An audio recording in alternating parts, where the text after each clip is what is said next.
Hello everyone, welcome to physics math. आज हम लोग डिस्कस करेंगे इलेक्ट्रिक चार्ज एंड फील्ड का टॉप 100 एमसीक्यू, और ये सेकंड पार्ट है। पार्ट 1 ऑलरेडी हम लोग अपलोड करके डाल चुके हैं, आप जाकर देख सकते हैं। और ये काफ़ी इंपॉर्टेंट है class 12th and NEET exam के लिए।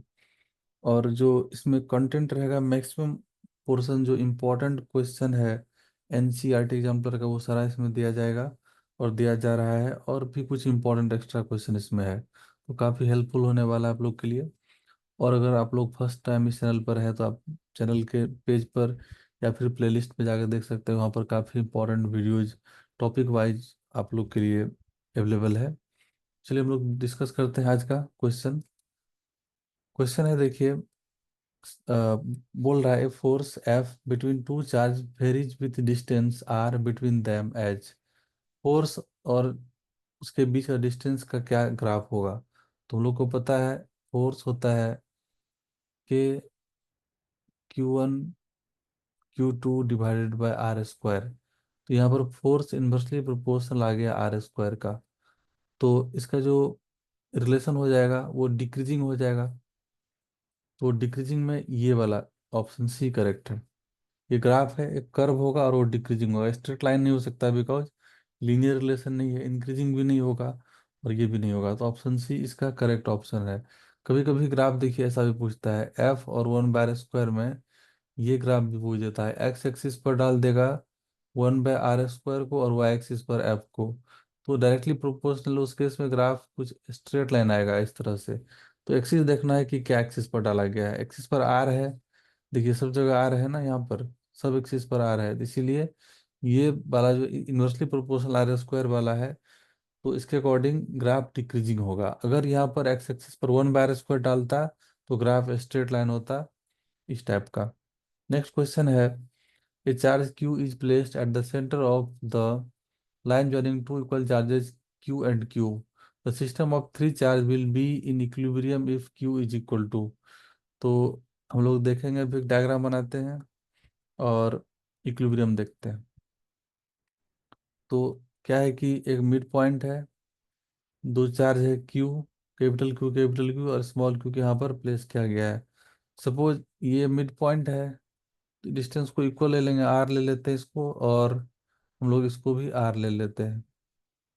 अब ये सिस्टम इक्विलिब्रियम में है, तो किसी भी एक चार्ज पर नेट फोर्स जीरो हो जाएगा, चाहे वो मिडिल वाला चार्ज होगा या फिर दोनों एंड वाला होगा। तो किसी एक पर हम लोग नेट चार्ज जीरो करेंगे। तो देखिए, अगर मिडिल वाले पर चार्ज जीरो करेंगे तो आपका टर्म क्यू कैंसिल हो जाएगा, तो कोई फायदा नहीं है। इसलिए कोई ये चार्ज या ये चार्ज का हम लोग इक्विलिब्रियम देखेंगे।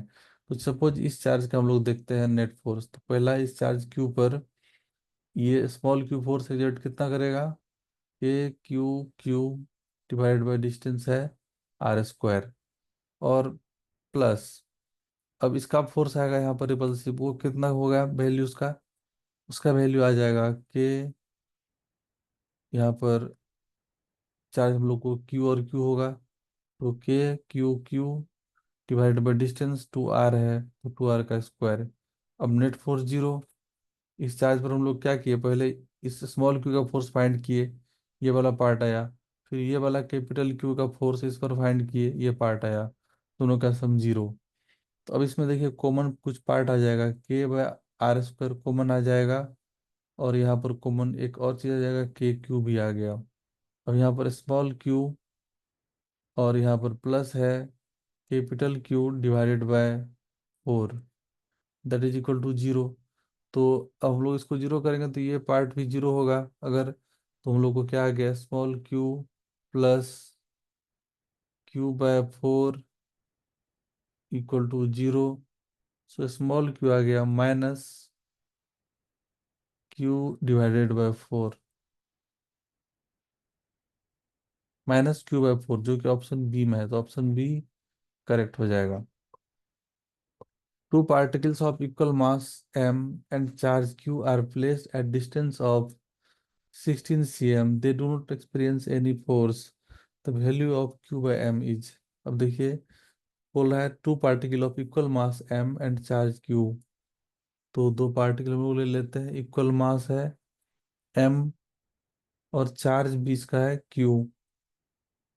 इसको प्लेस किया गया है, डिस्टेंस 16 सेंटीमीटर है, तो यहाँ पर डिस्टेंस का कोई मतलब नहीं है इस क्वेश्चन में। तो अब देखिए इस पर ग्रेविटेशनल फोर्स जो लगेगा वो अट्रैक्टिव लगेगा, और इलेक्ट्रोस्टैटिक फोर्स रिपल्सिव लगेगा। हम लोग यहाँ पर क्या करेंगे, gravitational force equal to electrostatic force कर देते हैं। तो ग्रेविटेशनल फोर्स होता है क्या, G capital M, sorry G m1 m2, तो G m बाय डिस्टेंस का स्क्वायर r²। इलेक्ट्रोस्टैटिक फोर्स क्या हो जाएगा, 1/4 पाई एप्सिलॉन नॉट चार्ज का product Q divided by r²। तो अभी हम लोग यहाँ से क्या देख सकते हैं, ये टर्म कैंसिल हो गया, r² इधर से, और यहाँ पर हम लोग को आ गया Gm² equal to Q² divided by 4 pi epsilon naught. तो हम लोग को यहाँ से देख सकते हैं, यह आ जाएगा G × 4 pi epsilon naught, that is equal to Q² divided by m²। तो अभी हम लोग यहाँ से देख सकते हैं रेशियो आ गया Q और M का √4 pi epsilon not G, 4 pi epsilon not G, this is the ratio of Q/M। तो ऑप्शन करेक्ट हो जाएगा ऑप्शन डी। नेक्स्ट क्वेश्चन है, बोल रहा है charge on a body Q1, a charge on a body is Q1 and it is used to charge another body by induction. Charge on second body is found to be Q2 after charging, then क्या होगा इसका relation correct, ये चार option दिया हुआ है। तो अगर कोई बॉडी है देखिए, इस पर चार्ज है Q1, और हम लोग इसको इंडक्शन, इसका इंडक्शन से एक और बॉडी को हम लोग चार्ज कर रहे हैं, और उस पर चार्ज सपोज Q2 इंड्यूस हुआ। तो ऑलवेज इंड्यूस चार्ज जो होता है वो लेस देन और इक्वल टू मेन चार्ज होता है, ये बात याद रखिएगा। इंड्यूस चार्ज ऑलवेज लेस होगा या इक्वल होगा Q1 का, छोटा होगा उससे। तो यहाँ से रिलेशन क्या आ गया, Q1 ऊपर और नीचे Q2 को अगर हम लोग लाते हैं तो Q1/Q2 greater than equal to 1 आ गया। So Q1/Q2 greater than equal to 1, तो ऑप्शन डी करेक्ट हो जाएगा। ये बहुत इंपॉर्टेंट कॉन्सेप्ट है। इंडक्शन से जो चार्ज होता है, सेकेंड बॉडी का चार्ज वो ऑलवेज लेस होगा पहले चार्ज से, या इक्वल हो सकता है किसी किसी केस में। ये रिलेशन इंपॉर्टेंट है फॉर चार्जिंग बाय इंडक्शन। ये एक्चुअल है बॉडी का चार्ज है, और ये इंड्यूस चार्ज है जिस बॉडी को हम लोग चार्ज कर रहे हैं। तो Q2 ऑलवेज लेस देन होगा Q1। नेक्स्ट क्वेश्चन है, in the diagram Son below, अब ये डायग्राम दे दिया है, field strength at point P less than that field strength at Q. देखिए सिंपल बात है, यहाँ पर फील्ड लाइन काफी क्लोज है, फील्ड स्ट्रेंथ पी पर ज्यादा होगा स्ट्रॉन्ग, और क्यू पर वीक होगा। तो यहाँ पर ऑप्शन ए चेक कर लेते हैं, field strength at point P is less than the field strength at Q, ये गलत बात है। Field strength at P and Q are equal, ये भी गलत है। Field strength is more strong at point P and less strong at Q, ये very important, ये करेक्ट।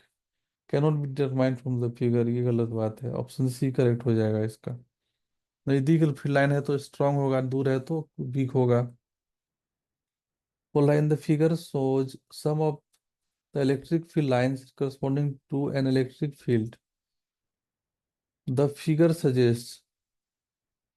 तो इस फिगर का क्या मतलब है, देखिए ए और सी पर जो है लाइन इक्वली स्पेस्ड है, और बी पर सेपरेशन ज्यादा हो रहा है, तो बी का फील्ड वीक हो जाएगा, ए और सी का फील्ड स्ट्रांग होगा और इक्वल होगा। तो हम लोग यहाँ से बोलेंगे ए का फील्ड इक्वल टू सी का field, which is greater than B का फील्ड। तो field of A and field of C are equal and greater than field of B, तो ऑप्शन सी इसका बेस्ट ऑप्शन है। नेक्स्ट क्वेश्चन है, field find the correct diagram of the electric line of force for negative charge. तो negative charge पर field line terminate करता है, तो और क्लोज लूप नहीं बनाता है, तो ये वाला तो ऑप्शन गलत हो गया। और फील्ड लाइन एक दूसरे को इंटरसेक्ट भी नहीं करेगा, बट इस फिगर में इंटरसेक्ट कर रहा है, तो ये भी गलत हो गया। और ये यहाँ से ओरिजिनेट हो रहा है, बट निगेटिव चार्ज पर टर्मिनेट होता है, तो यही हो सकता है निगेटिव चार्ज का correct field line diagram. Next question देखेंगे।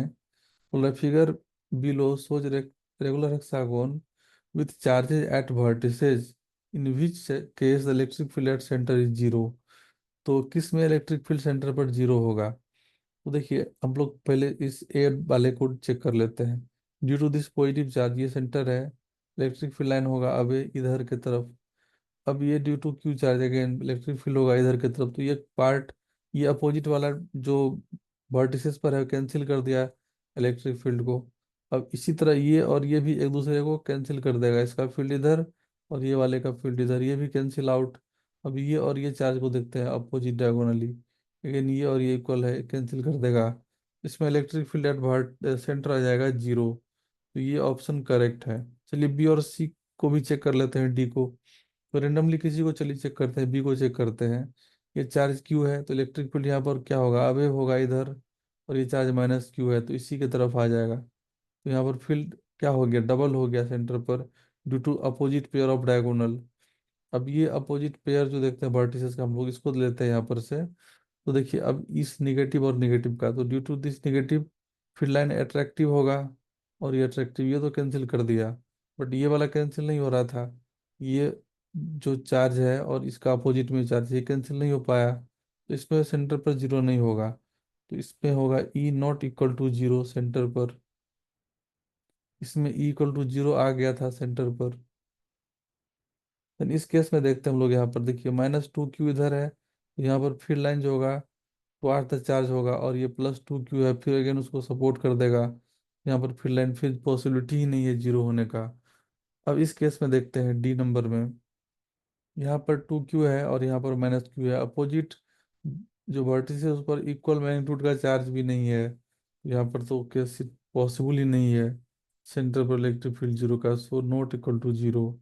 और यहाँ पर भी electric field not equal to zero होगा।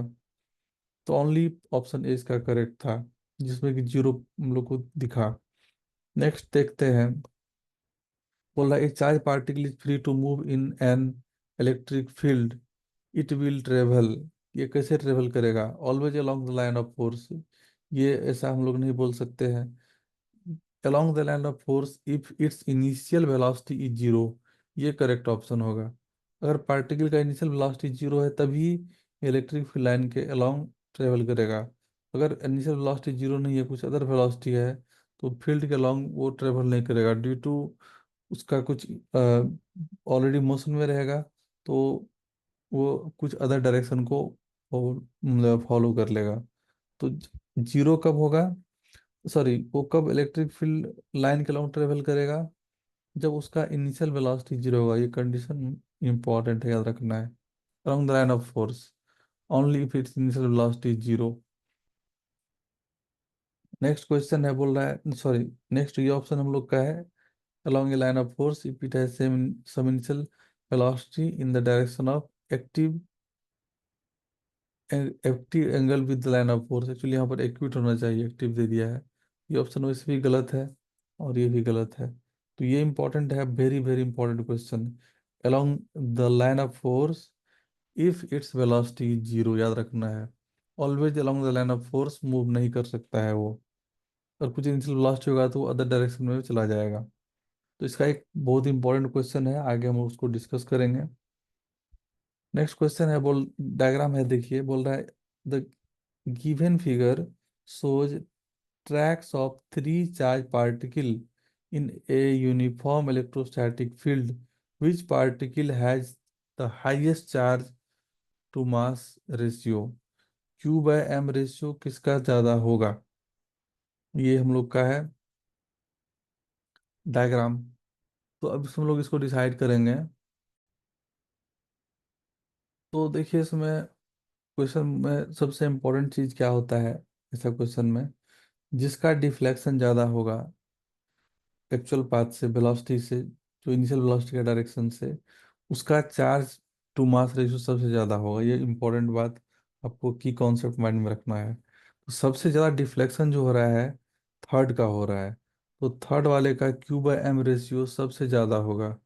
चार्ज टू मास रेशियो, क्योंकि देखिए ये दोनों का थोड़ा बहुत सिमिलर है, बट ये इसका डिफ्लेक्शन ज़्यादा हो जा रहा है इनिशियल वेलोसिटी के लाइन से, तो 3 का चार्ज मास रेशियो सबसे ज़्यादा होगा, highest charge to mass ratio, तो इसका ऑप्शन सी करेक्ट हो जाएगा।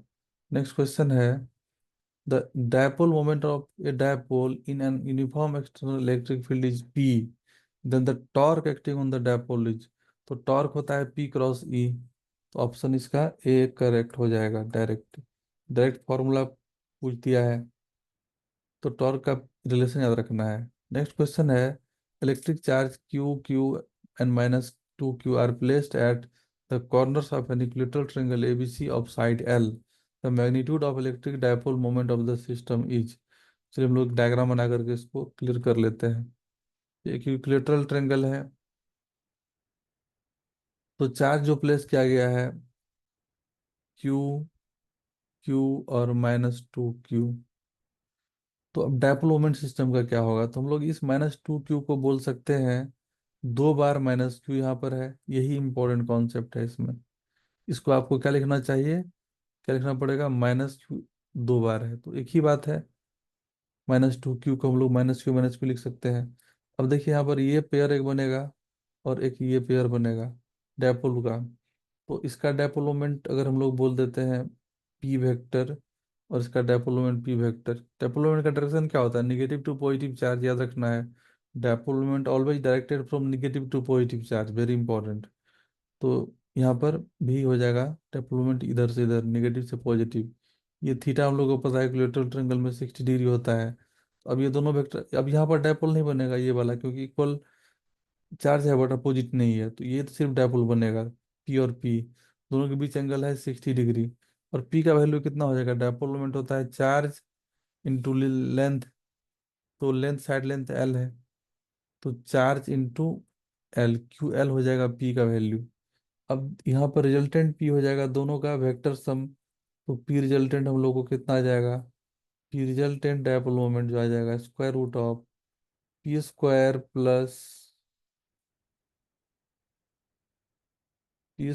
Plus two P P cos 60 degree, तो ये वैल्यू आ जाएगा हम लोग का 2p²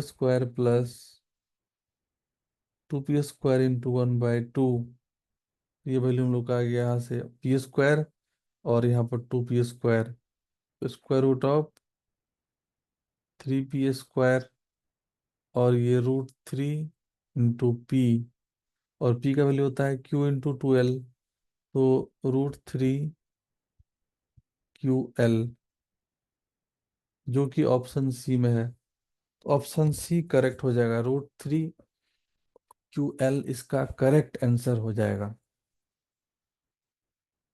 नेक्स्ट क्वेश्चन हम लोग का है, तो फिलहाल इस सीरीज में इतना ही क्वेश्चन है, और आगे पार्ट थर्ड हम लोग लेके जल्दी ही आएंगे, उसमें और भी बहुत इंपॉर्टेंट क्वेश्चन डिस्कस करेंगे। तो मिलते हैं हम लोग फिर नेक्स्ट पार्ट में, टेक केयर।